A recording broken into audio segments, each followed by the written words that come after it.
Hello my dear friends. चलिए आज का जो हमारा टॉपिक है वो फर्टिलाइजेशन यानी कि निषेचन क्या है। फर्टिलाइजेशन आज का हमारा टॉपिक है। तो कल वाली वीडियो में हमने आपको बताया था कि स्पर्मेटोजेनेसिस से स्पर्म कैसे मिलते हैं, और उससे पहले के लेक्चर में हमने आपको बताया था कि oogenesis से ओवम कैसे बनते हैं। ये अब आप लोग जान चुके हैं कि कब किससे क्या बनता है। और आज हम लोग जानने वाले हैं कि जब स्पर्म और ओवम मिलते हैं तो उसी प्रोसेस को फर्टिलाइजेशन कहा जाता है। फर्टिलाइजेशन निषेचन क्या है, आप एडिंग डालो फर्टिलाइजेशन। फर्टिलाइजेशन या निषेचन, हिंदी में इसको निषेचन कहते हैं। निषेचन, फर्टिलाइजेशन। तो अच्छा ये बताओ, मेल और फीमेल गैमीट कैसे होते हैं? तो हैप्लॉयड होते हैं। हैप्लॉयड का मतलब होता है कि इसमें क्रोमोसोम नंबर n होते हैं, यानी कि 23 होते हैं। तो आप लिख लो, बाद में इसको अच्छे से समझाएंगे। इट इन्वॉल्व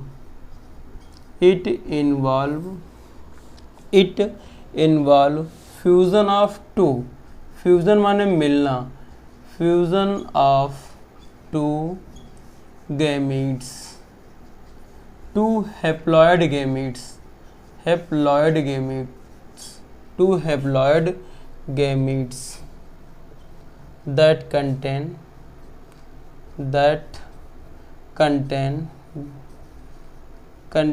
23 क्रोमोसोम, जिसमें 23 क्रोमोसोम होते हैं। एंड विच प्रोड्यूस, ये दोनों मिलकर जो प्रोड्यूस करते हैं, and which produce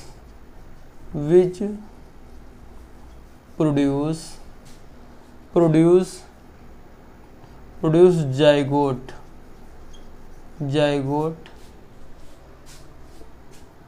that contain, यहाँ पे लिख लो दैट कंटेन 46 क्रोमोसोम, 46 क्रोमोसोम। तो ये पूरा है फर्टिलाइजेशन। फर्टिलाइजेशन में क्या है कि स्पर्मेटोजेनेसिस से स्पर्म बनता है और oogenesis से ओवम बनता है। ये दोनों जहाँ पे मिलते हैं उस प्रोसेस को कहा जाता है हमारा फर्टिलाइजेशन। जैसे कि तुमने उनसे मिलने के लिए एक पाथ डिसाइड किया होगा कि तुम आना, तुम वहाँ मिलेंगे। ऐसे ही ये स्पर्म और ओवम भी हमारे एक पाथ डिसाइड करते हैं, एक रास्ता डिसाइड करते हैं। कहते हैं कि तुम आना, हम और तुम वहीं पे मिलेंगे। ठीक, इनका भी एक पाथ होता है पूरा। अब आप ऐसे समझ लो पहले कि ये जो हमने आपको बनाए हैं, मैंने बनाया फीमेल रिप्रोडक्टिव सिस्टम। ठीक, फीमेल रिप्रोडक्ट, आप हमारे साथ में एक बार फिर से बनाओ। ये बना रहे हैं फीमेल रिप्रोडक्टिव सिस्टम। ठीक, ये वाला हमारा रीजन है सर्विक्स, और ये है नीचे हमारी वेजाइना। ठीक, ये सर्विक्स है, ये वेजाइना है, और इससे निकली बनी हुई है ये हमारी ओवरी। क्या है? ये हमारी है ओवरी। ओवरी से क्या रिलीज़ होगा? ओवम। किस फॉर्म में रिलीज़ होगा? सेकेंडरी उस साइड की फॉर्म में हमारा जो ओवम है वो रिलीज़ होता है। ठीक, इस वाले रीजन को इस्थमस कहा जाता है, इस्थमस।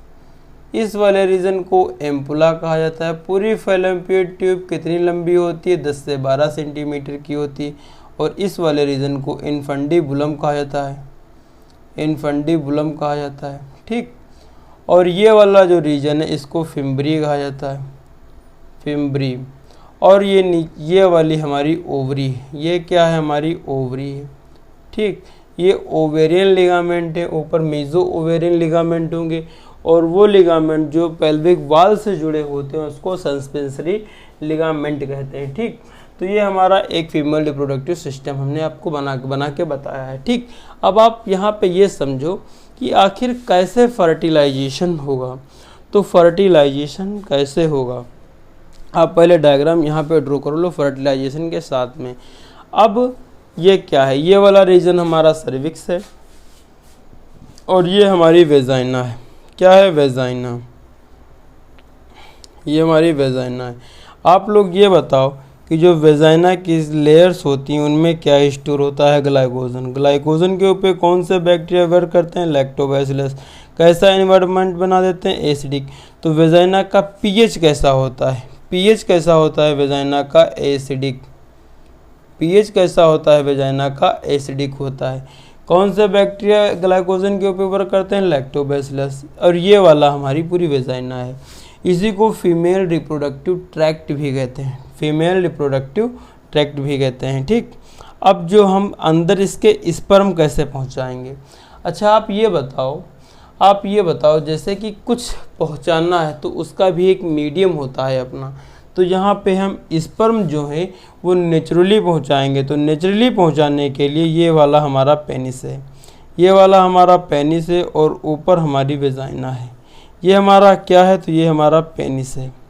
ठीक, ये हमारा पेनिस है, ये वाली हमारी यूरेथ्रा, ये यूरेथ्रल मिएटिस है। और इसके दौर जब कॉपुलेशन होगा, ये जब सेक्स की प्रोसेस होती है तो उसमें जो स्पर्म है ये हमारी फीमेल रिप्रोडक्टिव ट्रैक्ट में पहुंच जाते हैं, फीमेल रिप्रोडक्टिव ट्रैक्ट में पहुंच जाते हैं। कितने पहुंचते हैं, तो 200 से 300 मिलियन स्पर्म। कितने, 200 से 300 मिलियन जो हमारे स्पर्म होते हैं वो फीमेल रिप्रोडक्टिव ट्रैक्ट में पहुंच जाते हैं। जब हम नेचुरली पेनिस से स्पर्म को फीमेल रिप्रोडक्टिव ट्रैक्ट में छोड़ते हैं तो उसको कहा जाता है इंसेमाइनेशन। अब आप क्लियरली जान लो कि इंसेमाइनेशन और इजैकुलेशन में डिफरेंस क्या है। तो जो इंसेमाइनेशन है उसमें हम स्पर्म को फीमेल रिप्रोडक्टिव ट्रैक्ट यानी कि वेजाइना में छोड़ते हैं, जबकि इजैकुलेशन का मतलब है आप कहीं भी स्पर्म लॉस कर दें लेकिन वो वेजाइना ना हो। ऐसा कोई भी स्थान जहां आप स्पर्म लॉस कर रहे हो वो वेजाइना नहीं है तो उसको कहा जाता है इजैकुलेशन। लेकिन जब आप उसी पार्टिकुलर स्पर्म को इस वेजाइना में छोड़ते हो तो उसी को इंसेमाइनेशन कहा जाता है, इंसेमाइनेशन। अब बात आती है कि एक बात आती है कि सर मान लो किसी मेल में अगर स्पर्म काउंट घटा हुआ है तो क्या हम फिर उसमें हम कैसे इंसेमाइनेशन कराएंगे। अगर किसी में स्पर्म काउंट घटा हुआ है या कोई भी उसमें प्रॉब्लम, मेडिकल प्रॉब्लम है, तो जब हम आर्टिफिशियल लेते हैं, आर्टिफिशियली हम स्पर्म को उसमें पेनिस ना होके किसी भी कैथेटर का यूज़ करते हैं, मतलब कुछ भी एक ऐसा यंत्र यूज़ करते हैं जिससे वेजाइना में डाल के अंदर से और स्पर्म को छोड़ दिया जाता है। तो हम कैसे करते हैं, आर्टिफिशियल। तो उस प्रोसेस को कहा जाता है आर्टिफिशियल इंसेमाइनेशन। आर्टिफिशियल इंसेमाइनेशन क्या है, जब हम पेनिस का यूज़ ना करके इसके स्थान पे किसी और चीज़ के माध्यम से स्पर्म को वेजाइना में छोड़ते हैं तो उसको कहा जाता है आर्टिफिशियल इंसेमाइनेशन। आर्टिफिशियल इंसेमाइनेशन क्या होता है कि जब हम स्पर्म को वेजाइना में पेनिस के द्वारा नहीं छोड़ते हैं तो उसे आर्टिफिशियल इंसेमाइनेशन कहते हैं। जबकि जब हम पेनिस से इसमें छोड़ते हैं स्पर्म को वेजाइना के अंदर तो उसे इंसेमाइनेशन कहा जाता है। अब आपको इतना समझ आया होगा कि इंसेमाइनेशन क्या है, आर्टिफिशियल इंसेमाइनेशन क्या है। ठीक, अब ये हमारे स्पर्म है। अब बात ये आती है कि सर जब हम स्पर्म को वेजाइना में छोड़ेंगे तो क्या सीधे अंदर ये ऐसे चले जाएंगे, तो आंसर आता है नहीं। मान लो कि अब आप पानी में नहा रहे हो और आपके जो हेयर हैं, बाल हैं, वो बहुत बड़े बड़े हैं। अब कहा जाता है कि नहाते समय आपको भागना भी है, तो जब आप तैर लगाओगे अंदर स्विमिंग करोगे तो वो बाल आपकी आंखों के ऊपर आएंगे। तो सीधी सी बात है कि आपकी जो स्पीड है वो स्लो डाउन हो जाएगी। ठीक यहीं पे ऐसा होता है कि जो ये हमारा स्पर्म है, ठीक, तो स्पर्म के ऊपर कुछ ऐसे ग्लाइकोप्रोटीन लगी होती हैं। किसके, स्पर्म के हेड के ऊपर कुछ ग्लाइकोप्रोटीन लगी होती हैं। अब ये ग्लाइकोप्रोटीन जब लगी होती हैं तो इसकी स्पीड थोड़ी सी कम होती है, स्पीड कम होती है। अब जब इस हेड के ऊपर से हम जो ये ग्लाइकोप्रोटीन है, इस ग्लाइकोप्रोटीन को हटा देते हैं, और जब हम ग्लाइकोप्रोटीन को हटा देते हैं तो ये जो इसकी स्पीड है वो थोड़ी सी बढ़ जाती है, थोड़ी सी नहीं बहुत ज़्यादा फास्ट हो जाती है। तो ये जो हमारा स्पर्म है ये इसके ऊपर लगी है ग्लाइकोप्रोटीन। कौन सी प्रोटीन? ग्लाइकोप्रोटीन। अब जब इस ग्लाइकोप्रोटीन को हम लोग हटा देते हैं तो इस प्रोसेस को कहा जाता है कैपासिटेशन। कैपासिटेशन, कैपासिटेशन का मतलब यही होता है कि इससे स्पर्म की स्पीड थोड़ी सी इंक्रीज हो जाती है, क्योंकि ग्लाइकोप्रोटीन रिमूव हो जाती है, यहाँ पाई जाती है, यहाँ पे एब्सेंट हो जाती है। ठीक, कुछ ऐसे एनिमल भी होते हैं जिनमें कैपेसिटेशन की प्रोसेस नहीं होती है, उसमें नॉर्मली भी ऐसे जा सकते हैं। अब आप इतना लिख लो, अब आप इतना लिखो पहले, अब आप इतना लिखो पहले। तो फिर ये कैपेसिटेशन अब आप लोग जान चुके हो, कैपेसिटेशन आप लोग जान चुके हो। ठीक, अब बात ये आती है, सीधी सी बात ये आती है कि सर हमने तो 200 से 300 मिलियन स्पर्म छोड़े हैं, तो क्या सब ओवा को फर्टिलाइज कर देंगे? क्या सब ओवा को फर्टिलाइज कर देंगे? तो आंसर आता है ना बाबा ना, सब नहीं फर्टिलाइज कर पाएंगे, सब नहीं फर्टिलाइज कर पाएंगे। ठीक, केवल एक ही होगा जो कि विनर होगा। किसी भी मैच का या किसी भी पिक्चर का हीरो एक ही होता है। ठीक, तो यहाँ पे आएगा यहाँ पे इतना एसिडिक इन्वायरमेंट रहा कि सब स्पर्म पहुँच ही नहीं पाए। कुछ एक आध नहीं बेटा, कम से कम मान लो लाखों स्पर्म ये हमारे यहाँ पे आ गए, इधर यहाँ पे लाखों स्पर्म ये जा रहे हैं। ठीक, अब स्पर्म को भी नहीं पता है कि हमने उसको मिलने तो बुलाया था, पता नहीं किस रास्ते पे यार कहा था कि वहीं पे आना, कहीं इधर तो नहीं है। तो कुछ स्पर्म हमारे इधर की तरफ मूव करेंगे, इधर की तरफ, और जबकि ओवा हमारा इधर है तो कुछ स्पर्म इधर ऐसे मूव करेंगे। मतलब दोस्त कम से कम 250 स्पर्म, कम से कम 250 स्पर्म इसके अराउंड आएंगे और चिपक जाएंगे, इसके अराउंड आएंगे और ये चिपक जाएंगे। ठीक, चिपक जाएंगे। अब ये बात हमारी सुनो, अब ये हमारी बात सुनो, ये स्पर्म ऐसे ऐसे मूव कर रहे हैं, यहाँ तक ओवा तक आएंगे। अब बात ओवा क्या होता है? ओवा दैट इज ओवम, ओवा दैट इज ओवम। ओवरी से ओवम रिलीज हुआ, उस प्रोसेस को कहा गया हमारा ओव्यूलेशन। फिर ये फिम्बरी ने इसको कैच किया, ये हमारा इन्फंडिबुलम में आया। फिर widest part of ampulla, widest part of Fallopian tube is known as ampulla, ampulla में आएगा और यहाँ पे ये रुका रहेगा। लेकिन जब ये चलते ये मूवमेंट होता है, इसके ऊपर ये सीलिया, ये सीलेटेड सेल पाई जाती हैं, तो ये मूवमेंट शो करते हुए आगे बढ़ता है। तो इस मूवमेंट को कहा जाता है सीलियरी मूवमेंट। ये सीलियरी मूवमेंट क्या है?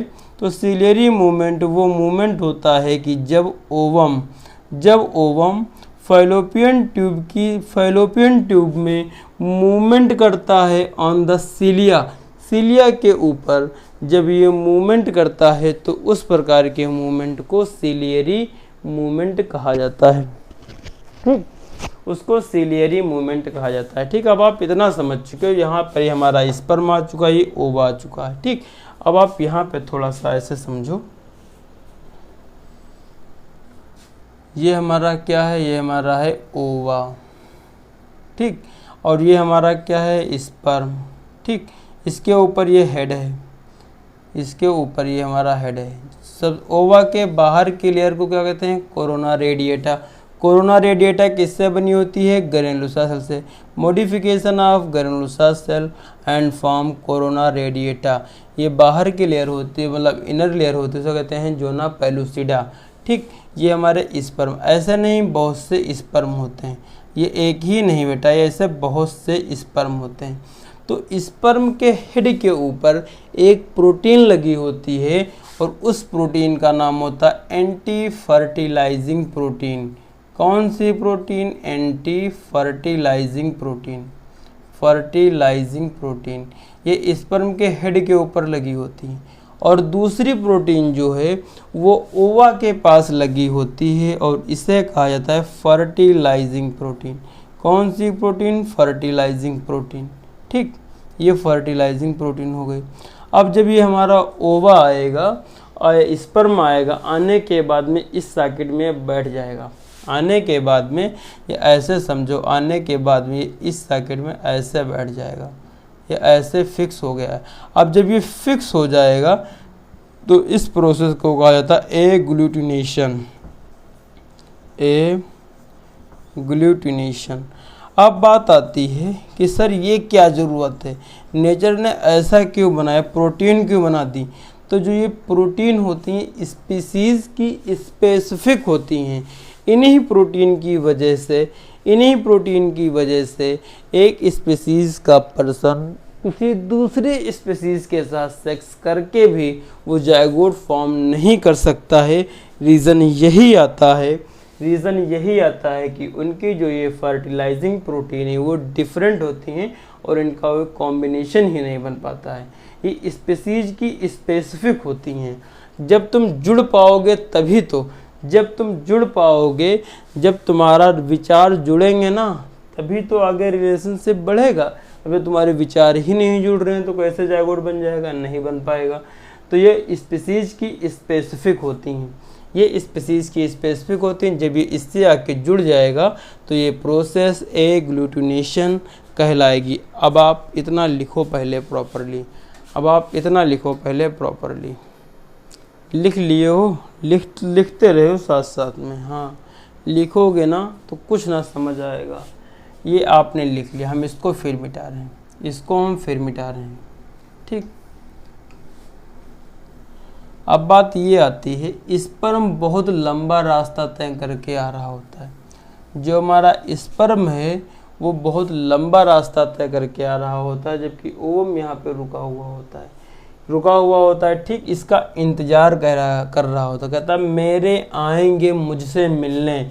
तो जब ये मिलने आता है तो कहता है कि तुम भी थोड़ा सा आगे हाथ बढ़ाओ, ठीक। ये आउटर लेयर है, ये आउटर हमारी लेयर है, ठीक।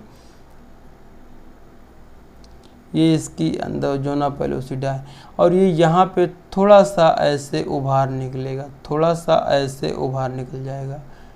ये उभार निकला, ठीक। ये उभार निकला और जो ये उभार निकलता है इसे कहते हैं कोन ऑफ रिसेप्शन। क्या कहते हैं? Cone of reception. यहीं पे स्पर्म आएगा और हमारा जुड़ेगा आके। ये हमारा स्पर्म आ रहा है, आने के बाद में ये इससे यहाँ पे जुड़ गया। जब वो इतना रास्ता चल के आता है तो ओवा कहता है थोड़ा हम भी आगे हाथ बढ़ा के देख लें। जब वो हाथ बढ़ाता है तो यहाँ पे आके जुड़ जाता है। लेकिन जुड़ने से पहले जब ये स्पर्म हमारा ओवा से नहीं ऐड हुआ था तो ये बाहर पॉजिटिव चार्ज था, अंदर नेगेटिव चार्ज था। ये चार्ज जो है फिक्स नहीं होता है, कैसे भी समझ लो, समझने का तरीका है। ये चार्ज होता है, ठीक। ये चार्ज होता है। जब ये स्पर्म इसके अंदर जब इस पे अटैच होगा तो रिएक्शन होती है। उस रिएक्शन का नाम होता है कॉर्टिकल रिएक्शन या एक्रोसोमल रिएक्शन। जब इसका एक्रोसोम कोन ऑफ रिसेप्शन से अटैच होगा तो उसे एक्रोसोमल रिएक्शन या कॉर्टिकल रिएक्शन नाम दिया गया है, ठीक। ये आएगा और इससे ऐड हो जाएगा। जब ये इसमें ऐड होगा आके, जब इससे जुड़ेगा आके, तो पहले इसके अंदर बाहर पॉजिटिव चार्ज था, लेकिन जब ये ऐड होगा तो ये बाहर नेगेटिव हो जाएगा और अंदर तरफ पॉजिटिव हो जाएगा। तो चार्ज का पोलराइजेशन की वजह से डीपोलराइजेशन, पहले पोलराइज्ड था, बाहर पॉजिटिव था, अंदर नेगेटिव था, अब हो गया डीपोलराइज्ड हो गया। कैसा चार्ज हो गया? डीपोलराइज्ड। अब जब ये चार्ज डीपोलराइज्ड हो जाएगा तब इसमें पॉलीस्पर्मी नहीं हो पाएगी, इससे कोई दूसरा आके नहीं जुड़ पाएगा या इसके अंदर वो अपना नहीं, ओवम के अंदर अपना सेंट्रियोल या फिर वो अपना न्यूक्लियस नहीं दे पाएगा। क्यों नहीं दे पाएगा? क्योंकि डीपोलराइजेशन हो गया है। इसको जोड़ने के लिए भी ओवा जो है वो स्पर्म को जोड़ने के लिए भी कुछ सिग्नल देता है। कहता है आओ जुड़ो आके, और वो जुड़वा के, लेकिन जब यहाँ पे इसके सिग्नल अपोजिट होने लगते हैं तो ये पॉलीस्पर्मी को प्रिवेंट करते हैं। अगर इसमें ये जुड़ा है, मान लो कि और भी स्पर्म आए और इसके अंदर ओवा के अंदर इंटर कर जाएं तो पॉलीस्पर्मी हो जाएगी और जो ओवा है वो डिस्ट्रॉय हो जाएगा, नष्ट हो जाएगा, क्योंकि आगे मियोसिस की प्रोसेस, आगे जो भी प्रोसेस जाइगोट के अंदर होती है वो सही से नहीं चल पाएंगी। ये आएगा, इस पर जुड़ जाएगा। ठीक, अब जुड़ने के बाद ये समझो कि इसके अंदर हमारा पाया जाता है ये हमारा क्या होता है, एंडोप्लाज्मिक रेटिकुलम। एंडोप्लाज्मिक रेटिकुलम जब हमारा ये स्पर्म आके इसमें जुड़ेगा आके या इसके अंदर इंटर करेगा आके, तो ये रिलीज करता है कैल्शियम 2+, ये रिलीज करेगा। अब ये कैल्शियम 2+ का वर्क क्या होता है, जब ये कैल्शियम 2+ रिलीज करेगा तो उसका वर्क होगा, हमने आपको पिछली वाली क्लास में बताया था कि जो हमारा ओवम होता है वो प्रोफेज, मियोसिस की प्रोफेज फर्स्ट की सब स्टेज डिप्लोटीन में अरेस्ट होता है, तो मेटाफेजिक प्रोटीन से बंधा हुआ होता है। तो ये हमारा कैल्शियम आयन आएगा, कैल्शियम आयन आने के बाद में ये हमारा एनाफेज प्रमोटिंग कॉम्प्लेक्स को बनाएगा। क्या बनाएगा, एनाफेज प्रमोटिंग कॉम्प्लेक्स को बनाएगा, एनाफेज प्रमोटिंग कॉम्प्लेक्स को बनाएगा, anaphase promoting complex APC, anaphase promoting complex को बनाएगा और एमपीसी मेटाफेज प्रमोटिंग कॉम्प्लेक्स को तोड़ेगा। कहता नहीं तुम तोड़ो, अब हम इनको आगे लेकर जाएंगे, मैं अब आ गए हैं, अब तुमको लेकर जाएंगे। तो ये इसको एनाफेज प्रमोटिंग कॉम्प्लेक्स को बना देगा और मेटाफेज प्रमोटिंग कॉम्प्लेक्स को डिस्ट्रॉय कर देगा। अब जब इसके अंदर, मैंने आपको ओवा के अंदर बताया था कि कुछ कॉर्टिकल ग्रेन्यूल होते हैं और वो कॉर्टिकल ग्रेन्यूल जो होते हैं वो कैल्शियम आयन की एक्सोसाइटोसिस करने के बाद में इसमें कुछ ऐसी एक लेयर का फॉर्म कर देते हैं, ये लेयर बना देते हैं। कहते हैं अब जो कुछ होना है नहीं हो पाएगा। क्यों नहीं हो पाएगा, क्योंकि एक स्पर्म अब अंदर इंटर कर चुका है। तो ये हमारा पूरा था गोनाडोट्रोपिक एक्रोसोमल रिएक्शन के बारे में। अब एक बार फिर से आप इंटर लिखिएगा, देन हम फिर आगे कंटिन्यू करते हैं। अब आप एक बार फिर लिखिएगा, देन हम फिर आगे कंटिन्यू, तो लिखते रहो, साथ में लिखोगे तभी समझ पाओगे। ठीक, अब ये हमारा पूरा कोर्स हो गया। ठीक, अब ये करने के बाद में हम इसको फिर से मिटा रहे हैं, साथ साथ में लिखते रहना, नहीं कुछ नहीं समझ पाओगे। स्पर्म जब आएगा और ओवा के कोन ऑफ रिसेप्शन से जुड़ेगा तो एक्रोसोमल रिएक्शन होंगी। रिएक्शन होने के बाद में जो हमारा ओवा है, ओवा की जो एंडोप्लाज्मिक रेटिकुलम है, एंडोप्लाज्मिक रेटिकुलम वो प्रोड्यूस करेगा कैल्शियम आयन जो कि एनाफेज प्रमोटिंग कॉम्प्लेक्स को बनाएगा, और जो कैल्शियम आयन है उसकी एक्सोसाइटोसिस करेंगे कॉर्टिकल ग्रेन्यूल। अब दूसरा क्वेश्चन ये आता है कि सर ओवा के अंदर स्पर्म का क्या क्या भाग जाता है, तो उसमें ये वाला बहुत इंपॉर्टेंट क्वेश्चन, ये बात उसमें आती है कि ऐसा क्वेश्चन ये आता है कि जो हमारा ओवा है, ओवा में स्पर्म के कौन कौन से ऑर्गेनेल जाते हैं। तो केवल पहले तो आप ऐसे बोल दो कि न्यूक्लियस प्लस सेंट्रियोल चला जाता है, ठीक, लेकिन कभी कभी आप ऐसे समझो ये न्यूक्लियस और सेंट्रियोल जाता है। जैसे कि ये हमारा ओवा है, ये हमारा ओवा है। अब ओवा के अंदर स्पर्म का क्या जाएगा, तो ये केवल अपना न्यूक्लियस देगा और सेंट्रियोल देगा, इससे काम इसका चल जाएगा। लेकिन जो हमारी पूरा बेबी होता है, जैसे कि मान लो मेरी पूरी बॉडी है या किसी गर्ल की पूरी बॉडी है, उसके अंदर माइटोकॉन्ड्रिया के अंदर जो डीएनए होता है, ऐसे तो डीएनए चेक करना होगा तो बात अलग है, लेकिन जो हमारे माइटोकॉन्ड्रिया के अंदर डीएनए होता है वो मैटरनल डीएनए होता है, वो मैटरनल डीएनए होता है। अब ऐसे याद रखिएगा, वो मैटरनल डीएनए होता है, क्योंकि जो हमारा स्पर्म है वो अपने माइटोकॉन्ड्रिया को नहीं दे रहा है, नहीं दे रहा। अगर माइटोकॉन्ड्रिया को नहीं दे रहा है तो उसका डीएनए कैसे पहुंच जाएगा। तो इसीलिए कि अगर जब ये कभी बड़े बड़े क्राइसिस होते हैं, कहते हैं वो उसकी मदर नहीं सेरोगेट है, ये है वो, तो उसको जांच करने के लिए किसी भी बॉडी, किसी भी बेबी का माइटोकॉन्ड्रियन डीएनए निकालते हैं और उसे चेक कर लेते हैं कि कौन इसके रियल माँ है, रियल मदर है। ठीक, ये माइटोकॉन्ड्रियल डीएनए जो है वो स्पर्म ओवा को नहीं देता है, केवल और केवल न्यूक्लियस ही देता है। ये हमारी बात हो गई।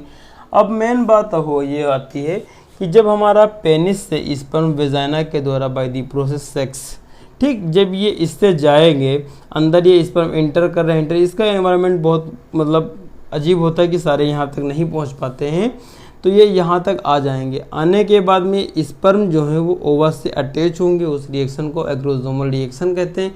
अब ये किस फैलोपियन ट्यूब के किस स्थान पे फर्टिलाइजेशन की प्रोसेस होती है, किस पोजीशन पे होती है, किस स्थान पे होती है, बहुत कोई इंपॉर्टेंट क्वेश्चन है, कई बार एग्जाम में पूछा गया है। अगर तुमसे प्लेस पूछे तो उसे कहना एम्पुलरी, स्थमिक एम्पुलरी, स्थमिक एम्पुलरी रीजन, ये बेस्ट आंसर है, एम्पुलरी रीजन, ठीक, लेकिन ये बेस्ट है। लेकिन अगर तुमसे ऐसे कोई जर्नल भाषा में पूछ ले कि वो स्थान बताओ फैलोपियन ट्यूब का, ऐसे पूछ ले कि फर्टिलाइजेशन कहाँ होता है ह्यूमन बॉडी में, तो धड़ाक से आंसर मार देना फैलोपियन ट्यूब। लेकिन दूसरा क्वेश्चन पूछ ले स्पेसिफिक करके, नहीं फैलोपियन ट्यूब के किस स्थान में होता है, तो एम्पुलरी स्थमिक रीजन में होता है। क्यों होता है? क्योंकि एम्पुला जो widest part of Fallopian tube होता है। पूरी फैलोपियन ट्यूब की कितनी लंबाई होती है? तो 10 से 12 सेंटीमीटर होती है।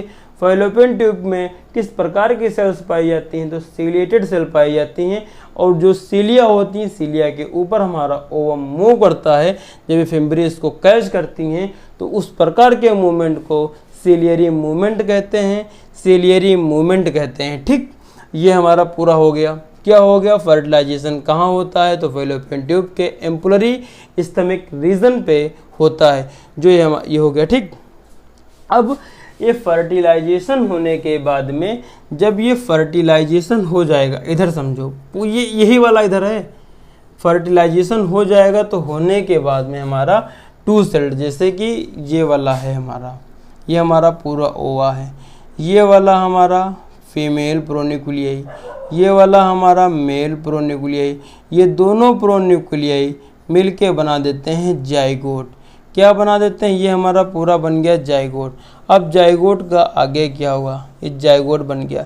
अब ये वही जाइगोट है, ये वही जाइगोट है जो पूरी बॉडी को बनाएगा, पूरी बॉडी को बनाएगा। तो इसका होगा इम्प्लांटेशन, इसका होगा इम्प्लांटेशन। इम्प्लांटेशन कहाँ होगा? तो एंडोमेट्रियम की, यूट्रस की इनर वॉल एंडोमेट्रियम में होगा। इम्प्लांटेशन को कल हम बहुत ही डिटेल में समझने वाले हैं, और इम्प्लांटेशन जानने से पहले हम आपको सेक्स डिटर्मिनेशन यहीं पे बताएंगे, जो कि आपका हमारा इनहेरिटेंस के चैप्टर का पार्ट, लेकिन यहीं पे बताएंगे। क्यों बताएंगे? क्योंकि आप कैसे जानोगे कि फर्टिलाइजेशन के टाइम पर मेल बेबी बनता है कि फीमेल बेबी बनता है। ऐसा नहीं होता है। बाबा कहते हैं फर्टिलाइजेशन हो गया, अब ये हमारी दवाएं खाओ। मैं मानता हूँ कि ऐसी बहुत सी आस्था होती हैं, बहुत सब कुछ होता है, मैं किसी को इग्नोर नहीं कर रहा, लेकिन मैं आपको पूरी प्रोसेस समझाऊंगा कि ये फर्टिलाइजेशन के ही टाइम पे डिसाइड हो जाता है कि वो मेल बेबी बनेगा कि फीमेल बेबी बनेगा। उसको जानने के लिए आपको कल के लेक्चर का इंतजार करना पड़ेगा। सो सब तक के लिए धन्यवाद।